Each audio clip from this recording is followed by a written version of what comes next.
Hey guys, so welcome back to my channel and welcome to my channel if you are new. I was just sat eating my dinner. I have a wrap and crips and stuff from Morrison's. I also have this caramel latte Costa drink thing. I thought I'd do a mukbang type thing, but then I'm just going to eat, and then when I've finished that bit of food I'll just tell you a little bit what I'm going to talk about in today's video. Today's video I'm going to talk about why I'm going to uni at 24. The reason why I wanted to talk about this is because I do get this question quite a lot. I have answered it on my Instagram when I've done a Q&A, and then I've added it to a uni journey highlights, but I'm just going to address it a little bit more here, and then if anybody asks again I can just give them this video and they can watch it and find out. And also, someone else might be feeling the same way I did when I was 18 and this video could really help them, so this one is also for you. The main reason that I didn't go to university when I was 18 was because my mental health was really bad. And it's still bad now, but I feel like compared to who I was when I was 18 to who I am now at 24, I am a world away of a different person, if that even makes sense. Sometimes I look at myself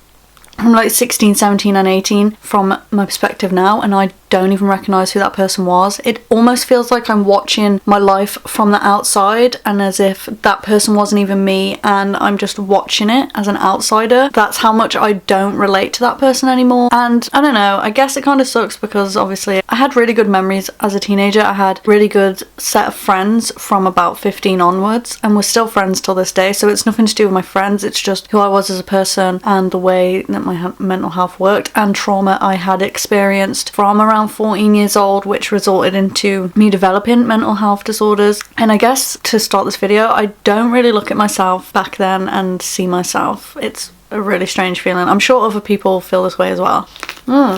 When I was 17, a lot of you guys know, as I have spoken about it on Instagram, but when I was 17, I had just survived an attempt. I would have put a trigger warning at the start of this video. I am going to be talking about mental health, attempts, stuff like that. So if you didn't read the warning at the start of the video, trigger warning. Yeah, so I just survived an attempt about 3-4 months before my 18th birthday. As you can tell just from that statement, my mental health was not in the best of places. I had absolutely no idea what I wanted to do with my life. I was doing a performing arts diploma in college, and the only reason why I did that is because I really liked dance. I used to do dance with my best friends, and also I felt like it would help me with my anxiety and push me out of my comfort zone more. And to be honest, it actually did. It made me develop this kind of mechanism, I guess, I don't really know what to call it, where I will constantly try and push myself now out of my comfort zone, and out of anything that I'm scared of I will try and do it. So socialising, I will make myself do it, even if it's going to make me cry or stressed or whatever, I will just make myself do it. So I feel like performing arts really did help me in that way. I do thank my past self for choosing that for that reason, but I didn't want to do performing arts as a career. I did it to help me, and I did it because I enjoyed it. So I know had I have gone to university at 18, I would have done performing arts, and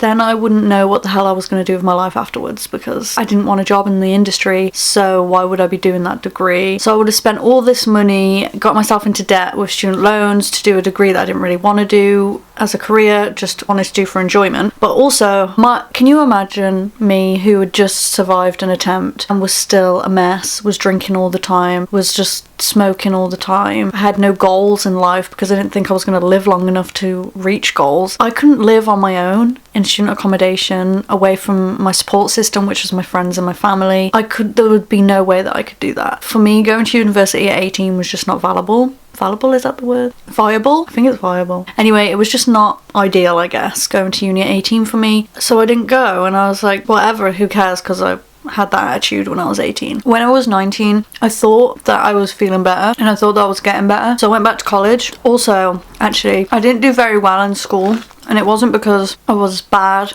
at subjects or didn't understand them. It's just that I had this attitude again where I just didn't care. So I actually failed English and maths, which are very important in the UK to have to go to higher education. So I had to do that as well throughout all my college time. But I went back to college when I was 19, and then I decided to do maths, English, psychology, sociology. There was another one. Maths, English, psychology, sociology, and science. I knew at this time that I definitely wanted to do criminology. Still to this day, I still want to do criminology. I remember thinking, what's something that I've always had an interest in that I could see myself doing a career in and enjoying as horrible as that sounds, because I do want to be homicide detective, it was always criminology. So when I was 19 I did that, but they were GCSE ones. So after that I was then going to have to do 2 years of A levels, and I was really worried about it. At the time I was in a really bad relationship. I ended up quitting college just before my exams because of this relationship, and I messed my whole life up basically. As soon as I hit 21 I got out of that relationship, thank God. I am so thankful to not be in that relationship anymore, to not have anything to do with that person anymore, and I'm so glad that I was able to see that. Maybe one day I'll speak about that on my channel, but I don't know. I'm still coming to grips with what happened, so I don't know if I ever will, but either way I'm glad that I'm out of that relationship and out of that situation. So when I hit 21 I left this relationship, but the trauma that I experienced from it sent me back into the place I was when I was 18, I guess, and I just didn't care anymore. Again, I was going out partying every weekend and sometimes in the weekdays as well. I was working and I was funding my own bad lifestyle, because I would go to work still and earn all this money and waste it on alcohol and smoking and clubbing and just abusing my body, I guess. It was a really bad time until I hit 22. Yeah, 22. 2018 I was 22, yeah. I was doing YouTube throughout this whole time as well, and I feel like you can tell watching my videos from 2018 backwards that I was just miserable. There was no effort going into my YouTube videos. The content was whack. There was nothing there. I don't even know why I was doing it. I knew I enjoyed it, but I just couldn't get past the mental health problems. So 2018 I decided I wanted to change my life, and I went back to college, and I originally wanted to do Access straight away, but I knew because I didn't have English and maths I had to do that first. So the first thing I did, 22 years old, was go back to college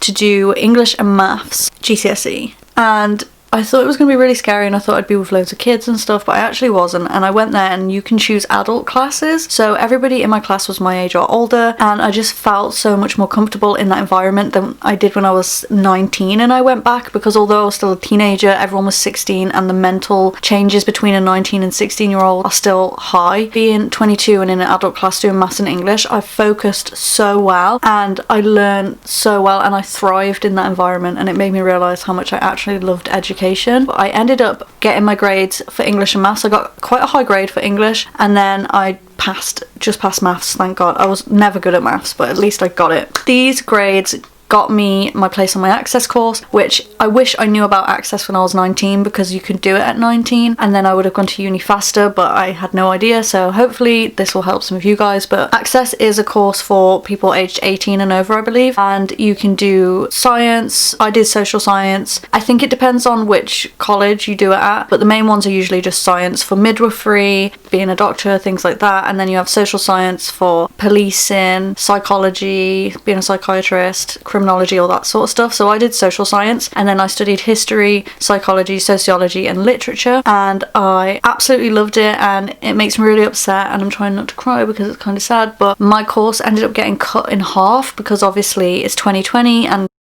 so I actually only got to do half of my Access course. And also I met a lot of friends on that course that I became quite close with, and I really liked them. It was kind of sad that I only got to really be around them for like 6 months, and then I'm being thrown straight into university now with not the best knowledge of how to do things, because obviously in Access they teach how to write assessments, they teach you anything you need to know for university, they teach you. I didn't even know what a reference list was until I did Access, so I'm stressed about all the things that I would have missed out on learning about because of and the fact that I don't really get to say a proper goodbye to everybody that I was learning with. It kind of sucks. However, I did get my predicted grades, and I got 33 distinctions, 6 merits, 6 pass. It grades differently to A levels, but they are quite really good grades. Distinction is the highest grade. Some of the assignments you could only get a pass on, you couldn't get higher than a pass. There were the grades I got. I got into my first choice university, which was the University of Liverpool, to study criminology, and that's pretty much my story, I guess. At 22 my whole life changed.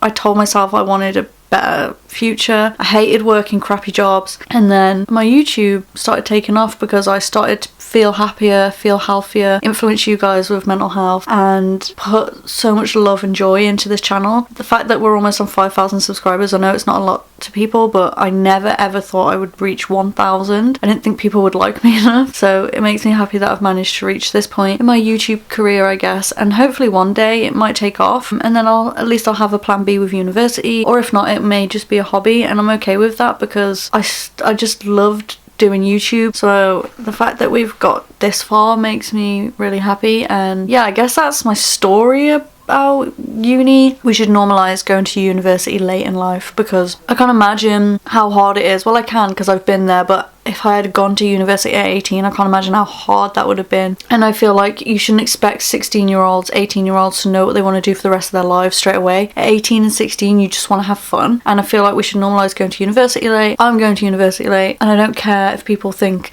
oh, that's weird or whatever. People at university range up to like 60 years old. Not everybody at university is 18, 19, 20, 21, whatever. There's a lot of different ranges of ages at university, and it's fine, and it's okay to go to university late. It's okay to figure out what you want to do later on in life. It's okay to admit you've been struggling for a few years and get help that you need and get better. Like, it is okay. Society sucks, but you know what?